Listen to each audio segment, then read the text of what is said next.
আসসালামু আলাইকুম। এখন দেখবেন সংবাদ শিরোনাম।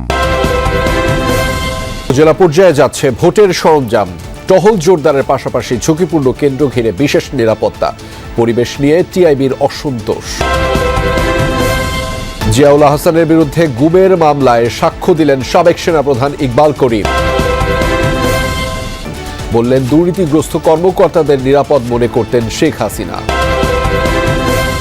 ত্রয়োদশ জাতীয় সংসদ নির্বাচনের জন্য উপজেলায় উপজেলায় নির্বাচনী সরঞ্জাম পাঠাচ্ছে নির্বাচন কমিশন। নোয়াখালীর 9টি উপজেলায় পাঠানো হয়েছে ব্যালট বক্স, ব্যালট পেপার সহ নির্বাচনী সরঞ্জাম। দুপুর থেকেই জেলা রিটার্নিং কর্মকর্তা ও জেলা প্রশাসকের কার্যালয় থেকে সরঞ্জামাদির সহকারী রিটার্নিং কর্মকর্তাদের তত্ত্বাবধানে উপজেলাগুলোতে পাঠানো হয়।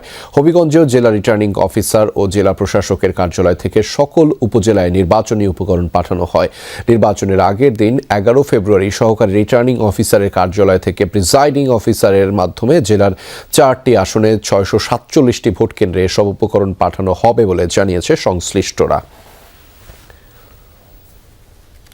এদিকে ত্রয়োদশ জাতীয় সংসদ নির্বাচন ও গণভোট সামনে রেখে রাঙামাটির দুর্গম ভোট কেন্দ্রগুলোতে হেলিকপ্টারের মাধ্যমে নির্বাচনী সরঞ্জাম পৌঁছানো শুরু করা হচ্ছে। সকাল থেকে বিমান বাহিনীর হেলিকপ্টার যোগে রাঙামাটির 4 উপজেলার দুর্গম 20টি ভোট কেন্দ্রে ব্যালট বক্স, ব্যালট পেপার সহ অন্যান্য নির্বাচনী সরঞ্জাম পাঠানো হয়েছে। আইনশৃঙ্খলা বাহিনীর সদস্য এবং দায়িত্বপ্রাপ্ত কর্মকর্তাদেরও সেখানে পৌঁছে দেওয়া হচ্ছে। এসব কেন্দ্রে ভোটার রয়েছেন 33,543 জন। এর আগে শনিবার বরকল উপজেলার 2টি, জুরাইছড়ি উপজেলার 2টি এবং বিলাইছড়ি উপজেলার 1টি ভোট কেন্দ্রে সরঞ্জাম ও দায়িত্বপ্রাপ্তদের পৌঁছে দেওয়া হয়। নির্বাচনে কোথাও কারচুপির শঙ্কা নেই, তবে তেমন পরিস্থিতি দেখা গেলে সাথে সাথে ব্যবস্থা নেওয়া হবে।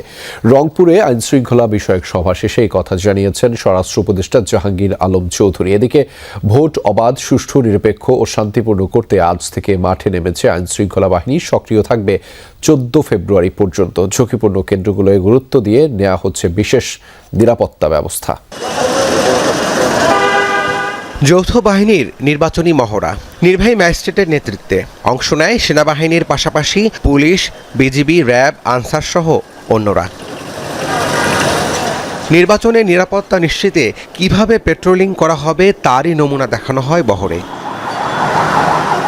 নির্বাচন কমিশন থেকে জানানো হয় 8 থেকে 14 ফেব্রুয়ারি পর্যন্ত মাঠে থাকবেন 1051 জন নির্বাহী ম্যাজিস্ট্রেট। মূলত মোবাইল কোর্ট পরিচালনার জন্য তাদের দায়িত্ব দেওয়া হচ্ছে। এবারের নির্বাচনে নির্বাহী ম্যাজিস্ট্রেটদের পাশাপাশি কাজ করবেন 1,49,443 জন পুলিশ, 7,700 জন র্যাব, সেনাবাহিনীর 1 লাখ সদস্য।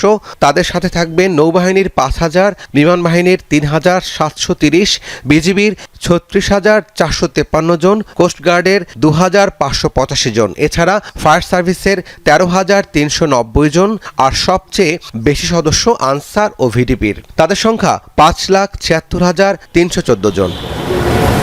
নির্বাচনে সহিংসতার কোনো গোয়েন্দা তথ্য নেই বলে জানিয়েছে আইনশৃঙ্খলা বাহিনী। এরপরও নিরাপত্তা নিশ্চিতে নেওয়া হয়েছে বিশেষ পরিকল্পনা। ভোটারদেরকে বলবো যে আপনারা নির্বিঘ্নে কোনো ধরনের শঙ্কা ছাড়া ভোট কেন্দ্রে আসতে পারবেন। কোনো ধরনের সমস্যা নেই। এখানে পুলিশ থাকবেন, পর্যাপ্ত পরিমাণ পুলিশ থাকবেন প্রত্যেকটা কেন্দ্রেতে। তারপরে আর্মি থাকবেন পর্যাপ্ত পরিমাণে। এদিকে ঢাকা মহানগরীর 15টি সংসদীয় আসনের 2131টি ভোট কেন্দ্র রয়েছে। এর মধ্যে গুরুত্বপূর্ণ হিসেবে চিহ্নিত করা হয়েছে 1614টিকে, যা মোট কেন্দ্রের প্রায় 76%। আর ঝুঁকি বিবেচনা করেই নেওয়া হয়েছে ব্যবস্থা, বলছে পুলিশ। যে পেট্রোল টিমগুলো আছে সেগুলো মাঠে কাজ করছে এবং পেট্রোল টিমের বাইরে বিভিন্ন স্থানে চেকপোস্ট পরিচালনা করা হচ্ছে। নির্বাচন পূর্ববর্তী সময়ে আইনশৃঙ্খলা পরিস্থিতি সমুন্নত রাখার জন্য আমাদের যে পরিকল্পনা সেই অনুযায়ী আমরা কাজ করছি। ঢাকার প্রায় সবগুলো ভোট কেন্দ্রে পুলিশ সদস্যদের সাথে বডি অন ক্যামেরা থাকবে।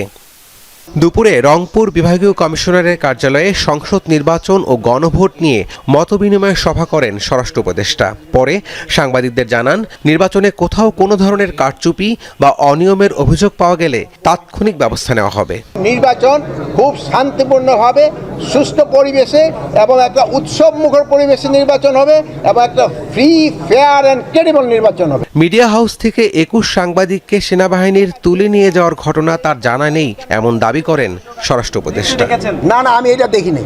রাব্বি সিদ্দিকী, যমুনা নিউজ, ঢাকা।